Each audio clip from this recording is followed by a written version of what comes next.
भाइयों, हमारे बस्ती के रहने वाले हजरात और इधर उधर से आने वाले मेहमान, ख़ास तौर से हमारे मुअज़्ज़ज़ मेहमान अध्यक्ष लोकदल जो यहाँ पर तशरीफ़ फरमा हैं, ऐसी गर्मी में तशरीफ़ लाना, ऐसी गर्मी में हमारी इस बस्ती के अंदर पहुँचना, अगरचे हम यहाँ आपको कोई आराम नहीं दे सकते, लेकिन हम आपकी इस कुर्बानी का बहुत बहुत शुक्रिया अदा करते हैं।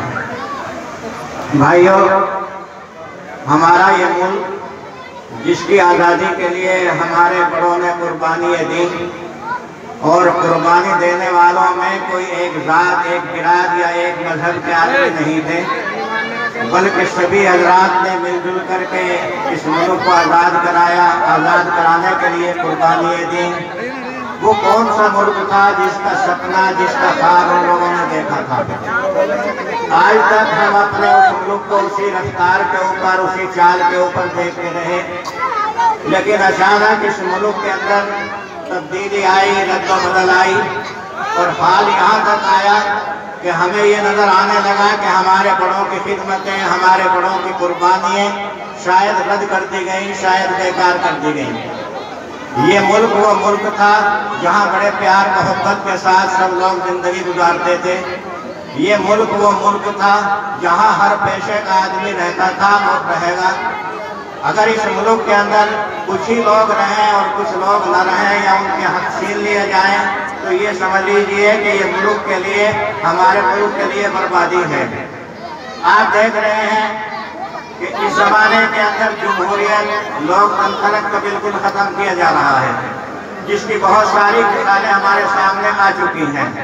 यहाँ तक के हमारे सुप्रीम कोर्ट के जज लोग भी पुकार उठे कि अगर मुल्क को बचाना है तो इसकी जमहूरियत को बचाने की फिक्र करो। अखबार देखने वाले, रेडियो सुनने वाले सबने ये आवाज़ उनकी सुनी कि मुल्क खतरे में आ गया है।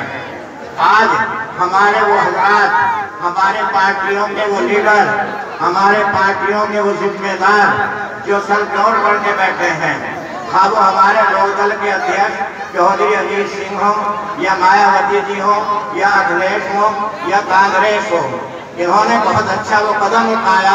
अगर इससे पहले वो उठ जाता तो शायद ये हमें जिंदा देखने पड़ते। लेकिन चलिए, आज भी अगर ये कदम उठाया गया है तो सबसे अच्छा कदम है, लेकिन इस कदम को आगे बढ़ाने के लिए, इसे ताकत देने के लिए हमें भी कुछ करना पड़ेगा।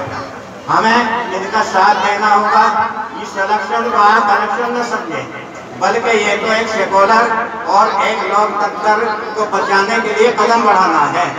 अगर ये रमजान का महीना आया, गर्मी भी बड़ी शिद्दत की है, लोग परेशान भी हैं, लेकिन भाई अपनी किसी चीज को बचाने के लिए सब कुछ कुर्बानी देनी पड़ती है। इसलिए मैं अपने तमाम मुअज़्ज़ज़ हज़रात से दरख्वास्त करूंगा कि वो गर्मी वगैरह की वजह से इलेक्शन से न रुकें।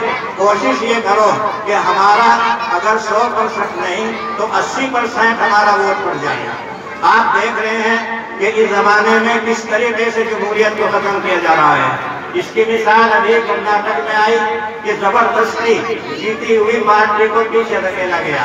इसकी मिसाल आज हमारे गाँवों में भी आ रही है। एक पार्टी जिसका कोई वर्कर गाँव में आने को तैयार नहीं, किसी को आपने देखा नहीं होगा, चंद लोगों के सर के ऊपर बस हाथ रख दिया गया।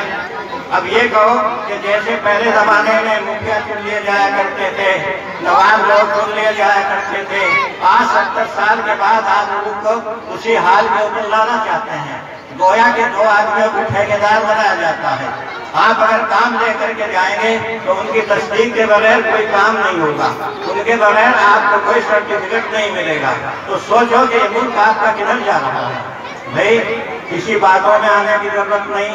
28 तारीख में ज़्यादा से ज़्यादा आपको वोट डालना है। और हम शुक्रिया अदा करते हैं अपने आने वाले मेहमानों का, खास तौर से हमारे मुअज़्ज़ज़ मेहमान चौधरी साहब। इनका आना हमारी बस्ती में इस गर्मी के ज़माने में बहुत कुछ है हमारे लिए। हम तो दुआ करते हैं कि अल्लाह आपको कामयाबी दे।